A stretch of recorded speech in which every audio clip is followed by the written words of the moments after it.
First question देखते हैं, dysgraphia is a, यानी डिस्ग्राफिया क्या है, डिस्ग्राफिया क्या है बताइए। थर्ड ऑप्शन 54% लोग दे रहे हैं। आंसर की तो नहीं खोल के बैठे हो, आई होप नहीं बैठे होगे, समझते हैं। ये आंसर्स तो आपको बुक में भी मिल जाएंगे, लेकिन ये जो समझने की जो अप्रोच है क्वेश्चन की, वो हमें यहाँ डेवलप करनी है, एक एप्टीट्यूड डेवलप करना है क्वेश्चन को सॉल्व करने का। Speech disorder characterised by stuttering and errors in articulation, यानी एक भाषण विकार है जिसकी विशेषता हकलाना और उच्चारण में त्रुटियां करना है। देखिए डिस्ग्राफिया, ग्राफ बनाने से याद रखना होता है, मैंने बहुत बार कहा है। ग्राफिया का मतलब है यहां राइटिंग से, है ना। ग्राफ का मतलब है, ग्राफ किससे बनाओगे, पेन से, हाथ से, यानी लिख करके ग्राफ बनाते हो, तो उससे याद रखना है ग्राफ जहां भी आ जाए मतलब राइटिंग, फोन जहां भी आ जाए यानी साउंड, बोलने से संबंधित। ठीक, तो ये कह रहे हैं स्पीच डिसऑर्डर है जिसमें व्यक्ति हकलाएगा या फिर आर्टिकुलेशन में दिक्कत होगी, शब्दों को ठीक से बोलने में दिक्कत होगी, तो ये डिस्फेजिया हो सकता था, अफेजिया हो सकता था, बट ये डिस्ग्राफिया नहीं हो सकता। ठीक, तो ये एक बार को हम अफेजिया या डिस्फेजिया इसको कह देते। ये क्या है, लर्निंग डिसऑर्डर्स हैं जो अलग अलग, जैसे आपने वो तारे जमीन पर वाला बच्चा देखा था ईशान अवस्थी, उसको क्या था, डिसलेक्सिया था, यानी पढ़ने में दिक्कत होती थी, है ना। तो यहां पे ये गलत हो जाएगा। Locomotor disorder characterised by gross motor impairment, तो लोकोमोटर डिसेबिलिटी होती है जिसमें हड्डियों में समस्या होती है और चलने फिरने में दिक्कत होती है, ये भी डिस्ग्राफिया नहीं हुआ।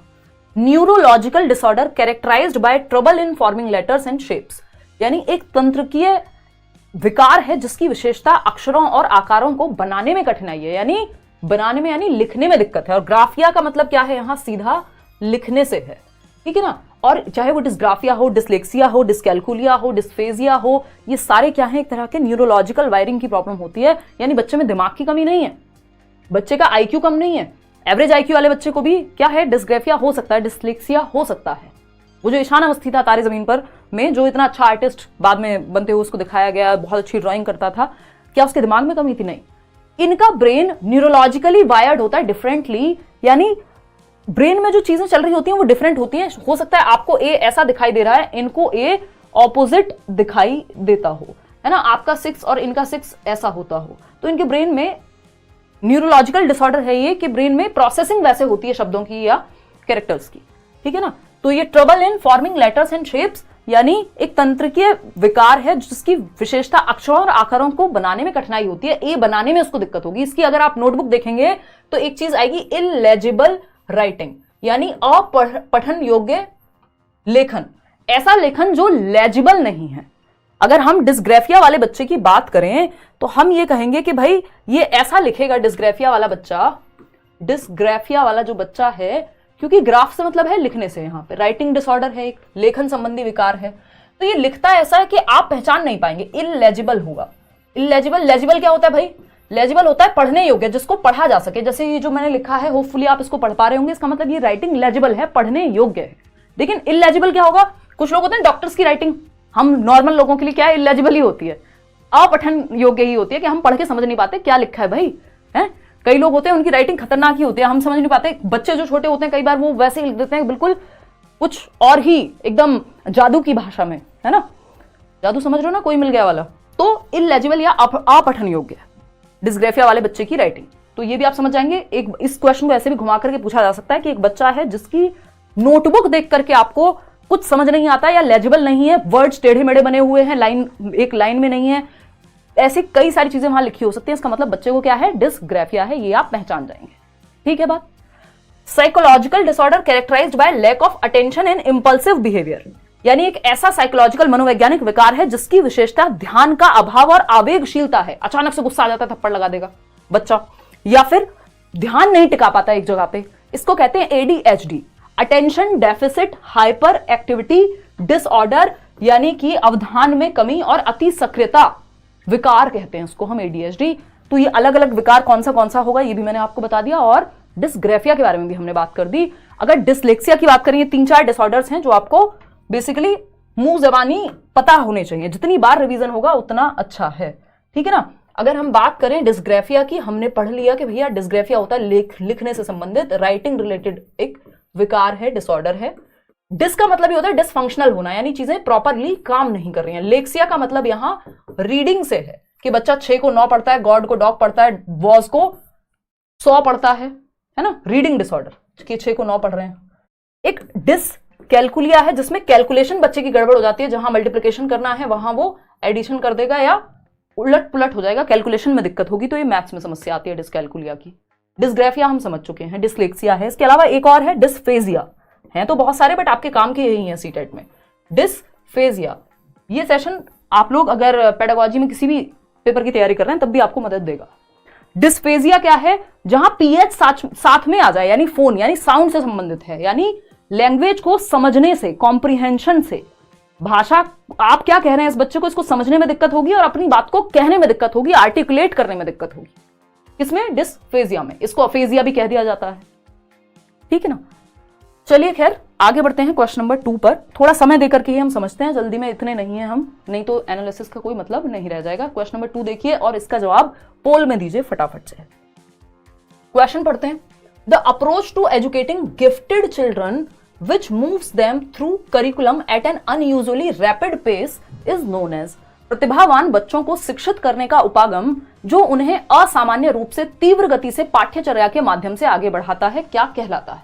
अच्छा क्वेश्चन था इस बार, इसमें बहुत लोग कंफ्यूज हुए, कई लोगों ने इसमें गलत जवाब दिया।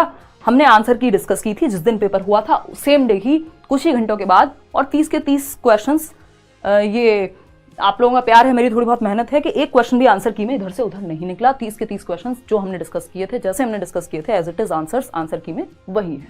वो सिंपल है कि जब आप कॉन्सेप्चुअल क्लैरिटी होती है तो चीजें ठीक हो जाती हैं। कई बार प्रेजेंस ऑफ माइंड ना सही होने पर भी गलती हो जाती है, बट इसका हमें ध्यान रखना है। पेपर में प्रैक्टिस ज्यादा होगी तो अपने आप गलतियां कम होंगी। थर्ड ऑप्शन 50%, बिल्कुल अभी भी देखिए 50% लोग ही सही जवाब इसका दे पा रहे हैं। देखिए गिफ्टेड बच्चे कौन होते हैं? प्रतिभावान बच्चे। ये 3 प्रकार के होते हैं, या तो आपका आईक्यू ज्यादा हो तो आप गिफ्टेड कहलाएंगे, यानी आपका जो इंटेलिजेंस कोशेंट है, बुद्धि लब्धि है, कि आपका दिमाग जो है नॉर्मल से ऊपर चलता है, आपका आईक्यू है 130 140, या अगर हम बात करें एल्बर्ट आइंस्टाइन की भैया 160, इस तरह की अगर हम बात कर रहे हैं कि आईक्यू ज्यादा हो तो आप गिफ्टेड बच्चे कहलाएंगे या प्रतिभाशाली बच्चे कहलाएंगे, या फिर आप किसी एक क्षेत्र में बहुत ही टैलेंटेड हो, या फिर आप क्रिएटिव हो। तो टैलेंटेड, गिफ्टेड, और तीसरा क्या है आपका इंटेलेक्चुअली ब्राइट, जो एकेडमिक्स में अच्छे होते हैं बच्चे। तो ये 3 कैटेगरीज आ जाती हैं गिफ्टेड में। टैलेंटेड किसको कहेंगे हम? सचिन तेंदुलकर को कहेंगे। क्रिएटिव किसको कहेंगे? हो सकता है MF हुसैन को कहें, वही जो पेंटिंग वगैरह बनाते हैं। तो अब यहां पे गिफ्टेड जो है इंटेलेक्चुअली ब्राइट की बात हो रही है, जिसका आईक्यू ज्यादा है।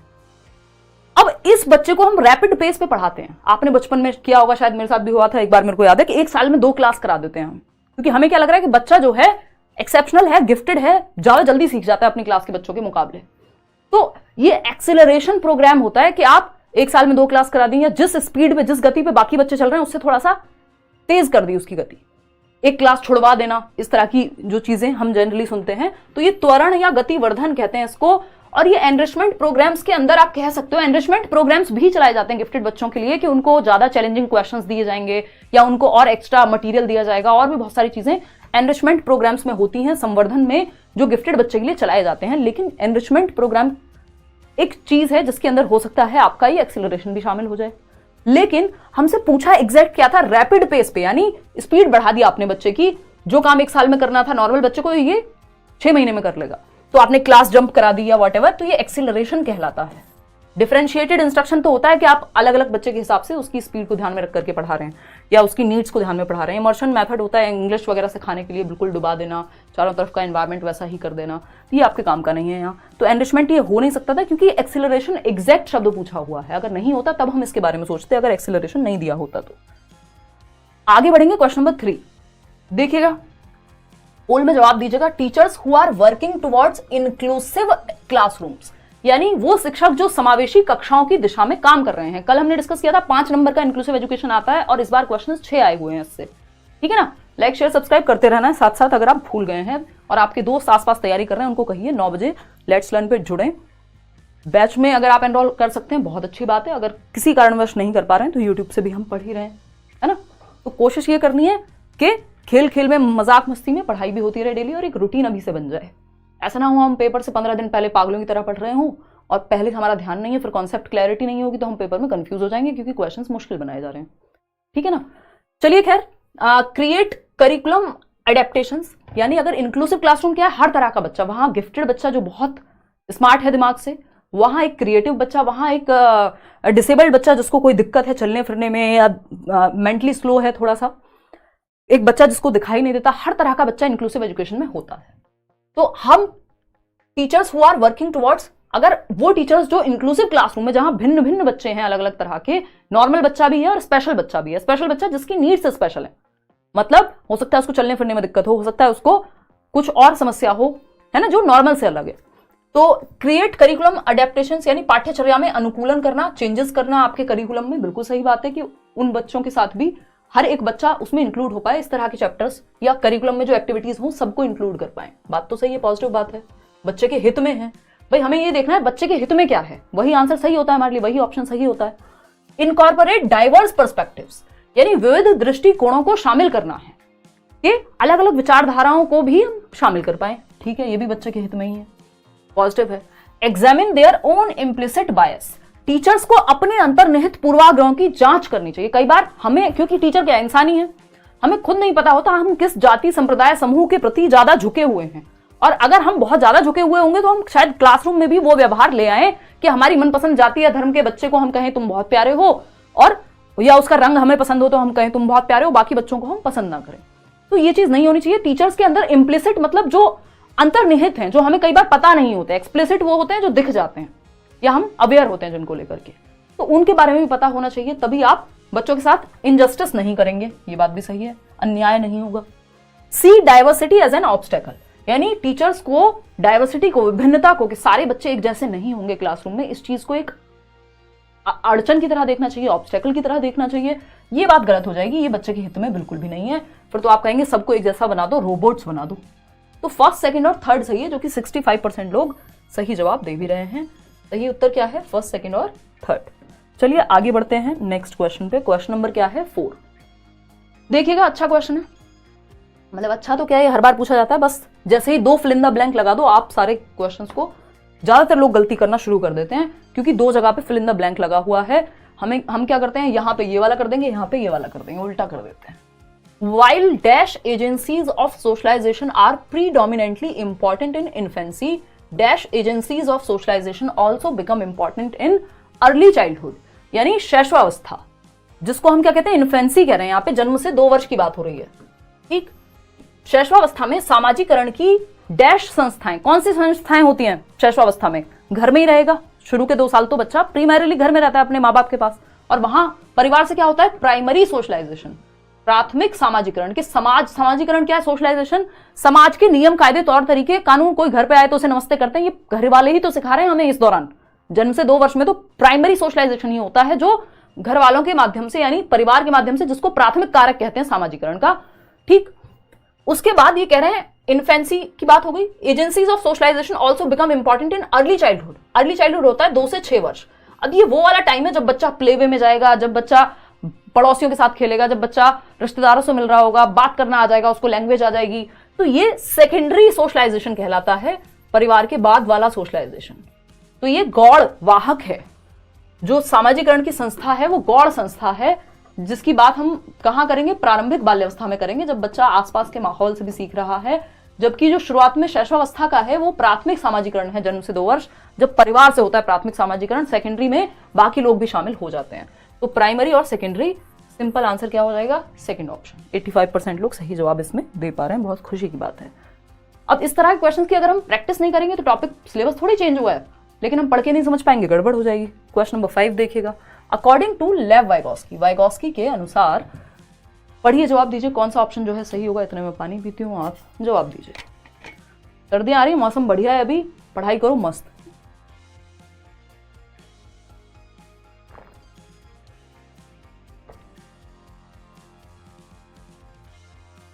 कोई कह रहा है 25 मिनट्स तक वेट किया आपके इंतजार में। इतना लेट तो हम हुए ही नहीं, 7-8 मिनट बाद क्लास शुरू हो गई थी, 9 बजे का टाइम था, और 7-8 मिनट बाद ही क्लास शुरू हो गई थी बैच में। तो आपने वेट कहाँ किया है? कहीं और तो नहीं करने लग गए थे वेट किसी और एप्लीकेशन पे? यूट्यूब छोड़ के, करियरविल छोड़ के कभी कहीं और चले गए हों? अलग अलग तरह के ऐप्स हैं आजकल, वहाँ स्नैपचैट, इंस्टाग्राम, इन सब पे तो वेट नहीं कर रहे थे या और भी खतरनाक है?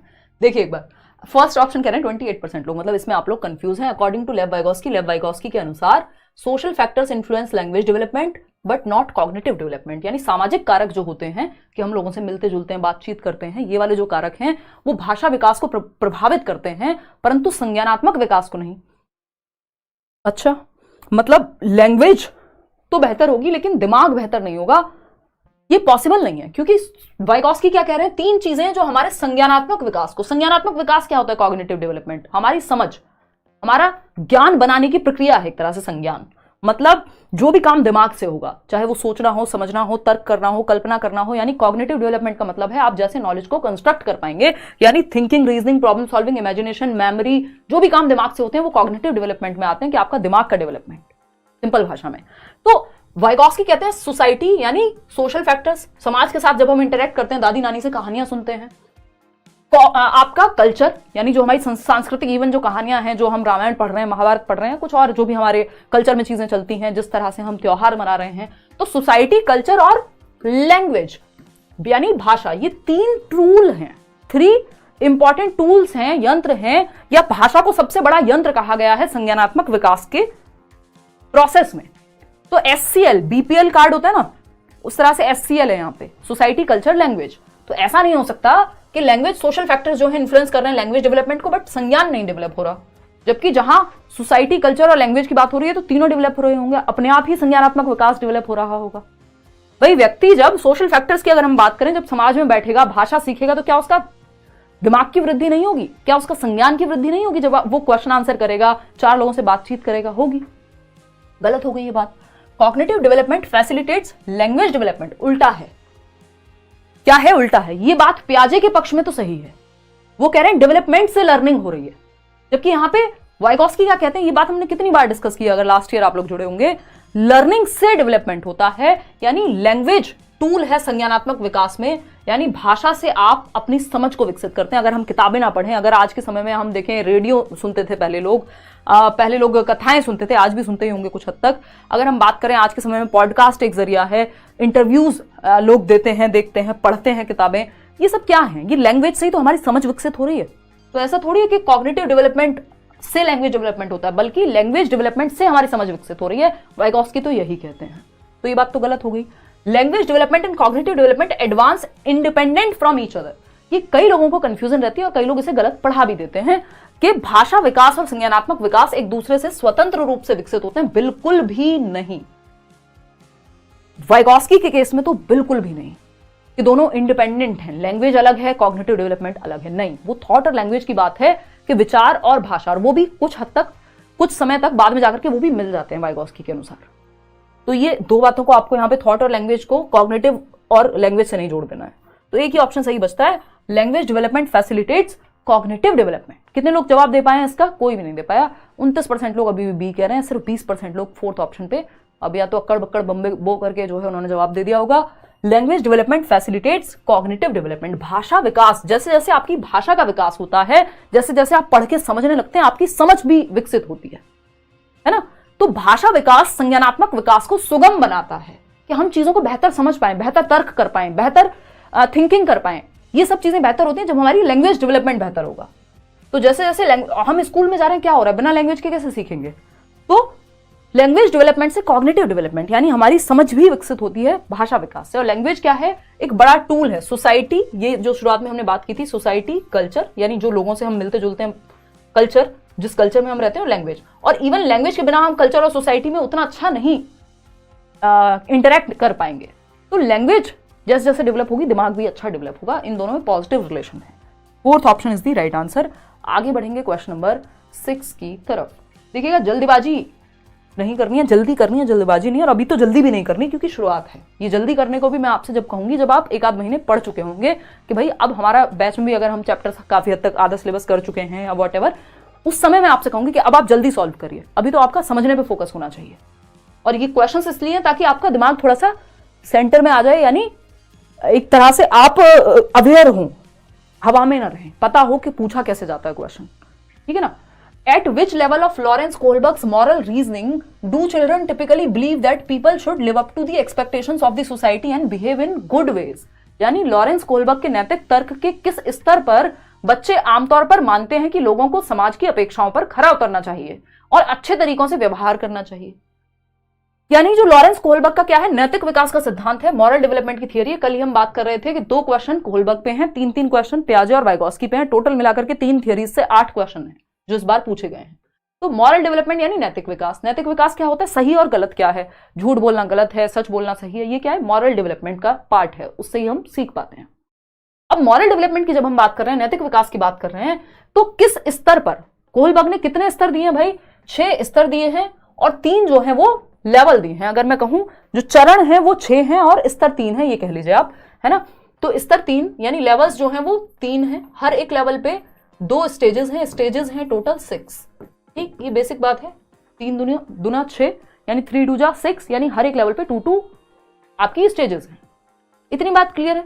तो अगर हम यहां देखें, पूछा क्या हमसे, लॉरेंस कोहलबर्ग के नैतिक तर्क के किस स्तर पर यानी किस लेवल पर आमतौर पर लोगों को समाज की अपेक्षाओं पे खरा उतरना चाहिए और अच्छे तरीके से व्यवहार करना चाहिए। भैया गुड व्यवहार करो, good behaviour, good boy, nice girl, ताकि समाज आपको अच्छा कहे, सही से पेश आओ सबके साथ। क्या है, कन्वेंशनल, जो समाज के अनुसार चलता है, जिसमें समाज को आप ध्यान में रखते हैं। कन्वेंशनल का मतलब ये कन्वेंशंस के हिसाब से, ट्रेडिशंस के हिसाब से चलना। गुड बॉय नाइस गर्ल जो 3rd स्टेज है वो यही आती है, इसी लेवल की पहली स्टेज है, वो हम आगे जाकर के पढ़ेंगे, कन्वेंशनल लेवल। ठीक है ना, आगे बढ़ें तो इसमें 3 स्टेजेस होती है। एक प्री कन्वेंशनल होती है, जब बच्चे को कोई फर्क नहीं पड़ता सही गलत से, वो अपना दंड से बचना चाहेगा, उसको फायदा क्या मिल रहा है इसलिए काम करेगा। कन्वेंशनल होती है, समाज में अच्छा दिखने के लिए अच्छा बर्ताव करेगा। पोस्ट कन्वेंशनल होती है, जो इसमें दी नहीं हुई, वो होती है वो अपने नियम बनाएगा सही और गलत के। चलिए आगे बढ़ते हैं क्वेश्चन नंबर 7 पर। क्वेश्चन नंबर 7, जिस क्वेश्चन को देखकर कई लोग डर जाते हैं, असर्शन यानी एक स्टेटमेंट है, एक अभिकथन है, और एक दिया हुआ है इसका रीजन यानी तर्क। रीजन यानी तर्क या कारण। अब आपको देखना है कि क्या ये स्टेटमेंट सही है, क्या ये तर्क सही है, क्या दोनों सही हैं एक दूसरे के लिए, है ना। तो अगर हम बात करें स्टेटमेंट की, तो स्टेटमेंट क्या है, interaction with more knowledgeable others such as teachers and peers can provide the necessary support and guidance to help learners develop their understanding and skills. यानी शिक्षकों और साथियों जैसे अधिक जानकार अन्य लोग, मोर नॉलेजेबल अदर, जो लोग टीचर्स हैं जैसे, या फिर ज्यादा जानते हैं आपसे, आपके भाई बहन, आपके दोस्त हो सकते हैं कि भाई आपको किसी कॉन्सेप्ट में दिक्कत होती है और आप मान लीजिए सीडीपी में आपको दिक्कत है, तो मैं आपके लिए सीडीपी में क्या हो गई, मोर नॉलेजेबल अदर हो गई, यानी आपसे उस विषय में शायद ज्यादा जानती हूँ। ठीक है बात। तो या तो टीचर्स होते हैं इस केस में, या फिर आपका कोई दोस्त, भाई बहन भी हो सकता है, छोटा हो बड़ा हो कोई भी हो सकता है, एज मैटर नहीं करेगी, पेरेंट्स हो सकते हैं आपके, उनको मोर नॉलेजेबल अदर कहते हैं, MKO, यानी ज्यादा जानने वाला अन्य के साथ बातचीत करना शिक्षार्थियों को उनकी समझ और कौशल विकसित करने में मदद के लिए आवश्यक है, जिससे मार्गदर्शन प्राप्त होगा। अगर कोई आपसे ज्यादा जानता होगा उससे आप सीख जाएंगे। बात तो सही है। किसकी बात है ये, वाइगोस्की कहते हैं ये बात, MKO का जो कॉन्सेप्ट है ट्रू है। अब इसका रीजन क्या दिया है, तर्क क्या दिया है, क्यों सही है। तर्क है सोशल इंटरेक्शन इज अ की component of learning and development. यानी जो सोशल इंटरेक्शन है, ये जो मैं और आप बात कर रहे हैं, जो आप आपस में बात करते हैं या क्लासरूम में जब चर्चाएं होती हैं, तो ये सोशल इंटरेक्शन हुआ, या जब गली मोहल्ले में 4 लोग बात कर रहे हैं, क्या सोशल इंटरेक्शन है, सामाजिक अंतःक्रिया है, अन्योन्य क्रिया है। सोशल इंटरेक्शन इज अ की component of learning and development. इस सोशल इंटरेक्शन जब हम घुलते मिलते हैं, बात करते हैं 4 लोगों से, जानते हैं, तो क्या होता है, हमारे विकास और सीखने में ये महत्वपूर्ण रोल प्ले करता है। इसलिए मोर नॉलेजेबल अदर हमें अच्छा सिखा सकता है। क्यों, क्योंकि सोशल इंटरेक्शन हमें हेल्प करता है सीखने में। दोनों बातें सही हैं। ये बात सही है कि MKO सीख सकते हैं, रीजन बता दिया कि सोशल इंटरेक्शन से बेटर सीखते हैं, तो दोनों सही हैं। तो both A and R are true and R is the correct explanation. जो बात यहां कही गई थी उसी बात को रीजन यहां दिया गया है, तब तो ठीक है। अगर रीजन ना दिया होता तो हम कह देते भाई ये दोनों बातें अपने आप में तो सही है, बट इसका रीजन सही नहीं है। क्वेश्चन नंबर 8 देखिएगा एक बार। क्वेश्चन नंबर 8 देखिएगा, what is the main goal of assessment for learning. अधिगम के लिए आकलन का मुख्य लक्ष्य क्या है। देखिएगा, जनरली हम 3 तरह के असेसमेंट पढ़ते हैं। पहले आप जवाब दे दीजिए और फिर हम इस पर चर्चा करेंगे कि असेसमेंट फॉर लर्निंग कौन सा सही है और क्यों सही है। इसमें से कम 4-5 क्वेश्चन आपको लगेंगे कि हाँ ये अच्छे तरीके से पूछे गए, सिलेबस से तो सब कुछ ही है।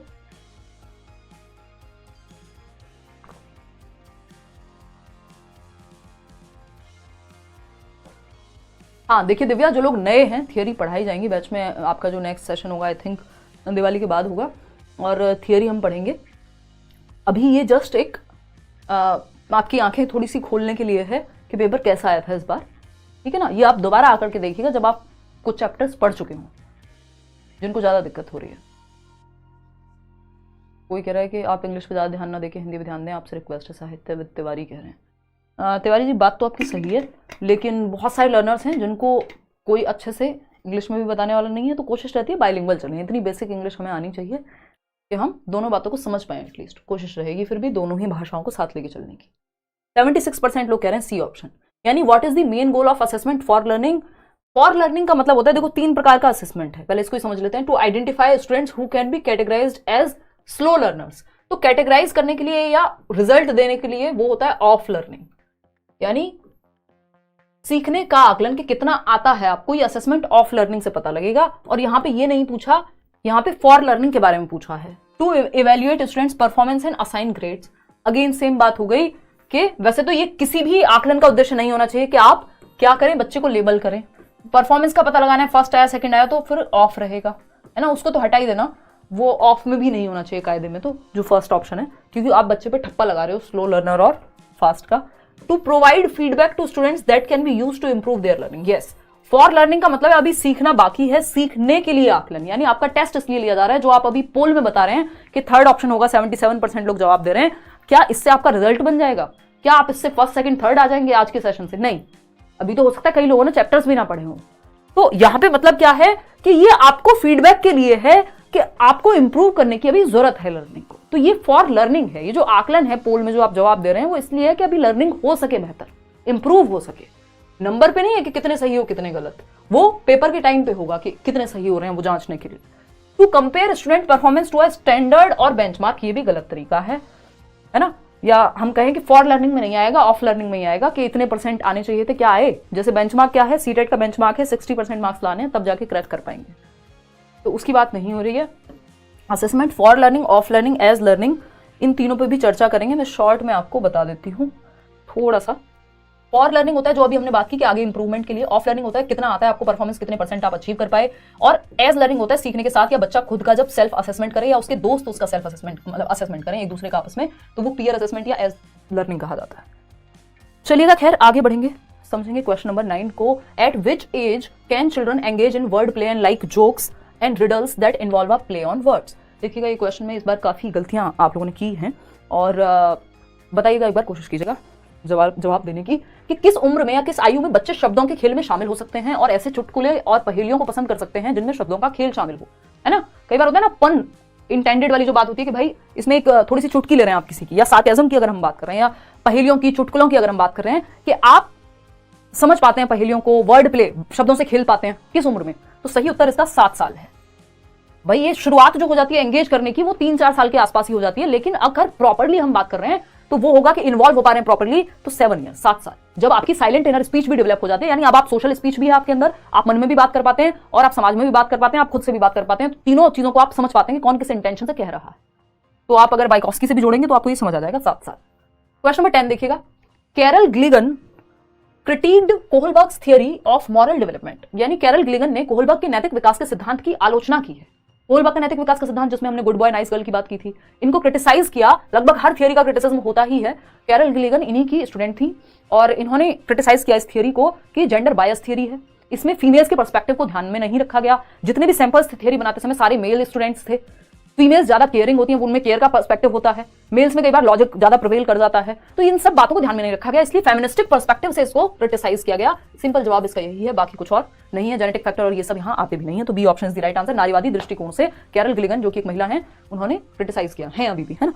देखिए क्वेश्चन नंबर 11 की अगर हम बात करें, one of the main characteristics of pre operational thought according to Jean पियाजे is dash which refers to the tendency to focus on one aspect of a situation and neglect others, यानी Jean पियाजे के अनुसार पूर्व संक्रियात्मक चिंतन की मुख्य विशेषताओं में से एक डैश है जो किसी स्थिति के एक पहलू पर ध्यान केंद्रित करने और दूसरों की उपेक्षा करने की प्रवृत्ति को संदर्भित करता है। यानी पियाजे के अनुसार पूर्व संक्रियात्मक अवस्था या चिंतन, पूर्व संक्रियात्मक अवस्था या चिंतन कौन सी एज में होगा? 2 से 7 वर्ष, क्योंकि पियाजे की 4 स्टेजेस है, SPCF, ये हमारा शॉर्टकट है, फंडा है ना। ऐसी बहुत सारी ट्रिक्स या निमोनिक्स आपको मैंने बताए हुए हैं, बताऊंगी भी बैच में। सेंसरी मोटर होता है इंद्रिय गामक जन्म से 2 वर्ष, प्री ऑपरेशनल जिसकी यहाँ बात हो रही है पूर्व संक्रियात्मक की, ये होता है 2 से 7 वर्ष, कॉन्क्रीट ऑपरेशनल जिसको मूर्त संक्रियात्मक कहते हैं ये होती है तीसरी स्टेज 7 से 11 वर्ष, और जो आखिरी स्टेज है फॉर्मल ऑपरेशनल जिसको औपचारिक संक्रियात्मक कहते हैं 11 एंड अबव या 11 से 15 लिख देते हैं कई बार। तो ये 4 स्टेजेस हैं, है ना। इसको याद करने का सिंपल तरीका, some people, S for some, P for people, C for can't, F for focus, some people can't focus, नहीं तो SPCF 4 स्टेजेस ऐसे याद कर सकते हैं। तो प्री ऑपरेशनल की बात हो रही है सेकंड स्टेज की, पूर्व संक्रियात्मक 2 से 7 वर्ष में कौन सा चिंतन आएगा? आपको पता है ईगोसेंट्रिक होता है बच्चा कुछ हद तक, यानी खुद पे ही सेंटर में रखता है खुद को ही वो। तो पियाजे is dash which refers to the tendency to focus on one aspect of a situation, यानी बच्चे का जो ध्यान है वो पूरा एक पॉइंट पे ही है, यानी जब वो इस मग को देखेगा तो सिर्फ इसके कलर पे ही ध्यान है, ये नहीं कि इस पे लिखा किस फॉन्ट में गया है, इसकी और क्या विशेषता है, इसकी शेप कैसी है, नहीं, उसका ध्यान है सिर्फ इसके रंग पे। तो वो चीजों के सिर्फ एक पहलू पे ध्यान देता है, ठीक है ना। तो इसको सेंट्रेशन कहते हैं कि उसका ध्यान सिर्फ एक चीज पे सेंटर्ड है या कॉन्सेंट्रेटेड है। तो ये थोड़ी सी दिक्कत वाली बात होती है क्योंकि वो सारे पहलू नहीं देख पाएगा एक सिचुएशन के। फिर इसको जब थियरी आएगी तो और अच्छे से पढ़ेंगे। तो ये सेंट्रेशन का गुण है या अवगुण कह सकते हो, सीमा है, लिमिटेशन है ये इस थियरी की, मतलब इस स्टेज की। क्वेश्चन नंबर 12 देखिएगा, इस क्वेश्चन में बहुत लोग घबराए इस बार। ये कहता है इन अर्ली चाइल्डहुड यानी 2 से 6 वर्ष, अर्ली चाइल्डहुड यानी पूर्व बाल्यावस्था 2 से 6 वर्ष, ग्रोथ जिसका मतलब है वृद्धि। वृद्धि क्या होती है? शारीरिक होती है, आपके शरीर का, आपकी हाइट का, वेट का, इन सब का बढ़ना क्या है? वृद्धि कहलाता है। तो वृद्धि डैश और सोच डैश है प्रारंभिक बाल्यावस्था में 2 से 6 वर्ष में। तो आपको पता है सोच कैसी होती है 2 से 6 वर्ष में? प्री ऑपरेशनल स्टेज की बात हो रही है ना अक्रम? कैसी होती है सोच? ईगो सेंट्रिक होती है, अहम केंद्रित। बच्चा खुद को सेंटर में रखता है। पिताजी ऑफिस से आए, आज नौकरी से निकाल दिया गया, भगवान ना करे ऐसा हो, बट हो गया। अब वो खुद बहुत दुखी है, लेकिन बच्चा कह रहा है सुबह कहा था चॉकलेट लाने को, लाई क्यों नहीं हो? वो इस बात पे रोने में लगा हुआ है, उसको कोई फर्क नहीं पड़ता क्या मूड है। तो बेसिकली वो खुद को सेंटर में रखता है हर चीज के लिए। सोच क्या होती है 2 से 6 वर्ष में, प्री ऑपरेशनल स्टेज में, प्रारंभिक बाल्यावस्था में? क्या अहम केंद्रित होती है, यानी खुद को केंद्र में रखता है बच्चा, है ना। कोई चीज उसको क्यों नहीं मिली, कम रह गई, ज्यादा रह गई, कोई बात थी, कुछ नहीं। सोच क्या होती है? अहम केंद्रित। तो ग्रोथ डैश, चलो हमने मान लिया, हमें नहीं पता क्या है ग्रोथ, बट हमें पता है थिंकिंग इज ईगो सेंट्रिक, ये बात तो हमें पता है। ऑप्शंस में से भी चूज कर सकते हो। While in middle childhood, middle childhood जहां लिखा हो समझ जाओ 6 से 11 की बात हो रही है, लेटर चाइल्डहुड की ही बात हो रही है। ये स्टेजेस हैं चाइल्डहुड की, आगे जाके पढ़ेंगे जो लोग नए जुड़े हैं। Growth dash and thinking is dash. तो आपको पता है मिडिल चाइल्डहुड में, अब हमारे पास यहाँ बहुत ज्यादा दिमाग लगाने के लिए हमारे पास ऑप्शन नहीं है। हमें पता है इन्फेंसी में तेज होती है ग्रोथ, इन्फेंसी में क्या है? तेज होती है। लेकिन क्या प्रीनेटल स्टेज से तेज होती है? नहीं, इन्फेंसी में तेज होगी, अर्ली चाइल्डहुड में उससे कम होगी, मिडिल चाइल्डहुड में उससे कम होगी, और एडोलसेंस में अचानक से बढ़ जाएगी, है ना। अर्ली चाइल्डहुड में भी तेज होती है लेकिन इन्फेंसी के मुकाबले नहीं। तो अगर हम यहां पे देखें तो हमें देखना पड़ेगा ऑप्शंस क्या दिए हुए हैं। तो एक तो जहां जहां ईगो सेंट्रिक लिखा है सेकंड ऑप्शन में वो चूज कर लो। समवॉट ईगो सेंट्रिक होती है थिंकिंग, ये कह रहे हैं समवॉट लॉजिकल होती है। 2 से 6 वर्ष का बच्चा कहां से लॉजिकल थिंकिंग करने लग जाएगा? तो ये दोनों ऑप्शन तो हट गए, है ना। ये तरीका है पेपर सॉल्व करने का, भाई जो 2 ऑप्शन फिट ही नहीं हो रहे उनको साइड कर दो। जरूरी थोड़ी सारी बातों का जवाब आपको पहले से आता होगा, निकाल लेंगे। तो समवॉट ईगो सेंट्रिक है यहां भी और यहां भी। अब देखना है कि इन अर्ली चाइल्डहुड क्या ग्रोथ क्या है? स्लो होती है? नहीं, तेज ही होती है, बल्कि हमने जो पढ़ा है। लेकिन ये कह रहे हैं या तो स्लो होगी या स्टडी होगी, तेज का तो कोई ऑप्शन ही नहीं है। तो आपको इसमें से बेहतर चूज कर लेना। चलो भाई स्टडी मान लेते हैं, कुछ हद तक स्थिर होती है, धीमी कहना तो गलत बात होगी इस स्टेज में, ठीक है। While in middle childhood growth and thinking is dash. तो ग्रोथ कैसी होती है मिडिल चाइल्डहुड में? स्लो हो जाती है। ये बात हमें पता है कि बच्चे की हड्डियों में मजबूती ज्यादा आने लगती है लेटर चाइल्डहुड में, बजाय कि उसकी हाइट अचानक से बढ़ती कब है? एडोलेसेंस में, जब वो 11-12 पार कर जाएगा। तो हम कहेंगे कि जो स्लो हो जाती है कहां पे? अर्ली मिडिल चाइल्डहुड में जो ग्रोथ है, यानी उसकी हाइट और वेट का जो बढ़ना है, और थिंकिंग उसकी लॉजिकल हो जाती है, क्योंकि आपको पता है लॉजिक जो है 7 से 11 वर्ष में आ जाता है। ये सारी थियरीज एक साथ लगानी है यहाँ पे। याजी का तर्क भी आपको पता होना चाहिए कि कॉन्क्रीट ऑपरेशनल में ऐसा होता है। तो स्लो नहीं कह सकते हम, क्योंकि स्लो कहेंगे तो फिर अर्ली चाइल्डहुड में अगर स्लो हो गई तो मिडिल चाइल्डहुड में क्या होगी फिर ग्रोथ, है ना। तो कंपैरेटिवली देखा जाता है कि किससे कम और किससे ज्यादा। तो इस तरह कुछ हद तक आत्म केंद्रित होगी चिंतन, और धीमी हो जाएगी मिडिल चाइल्डहुड में, और तार्किक सोच हो जाएगी।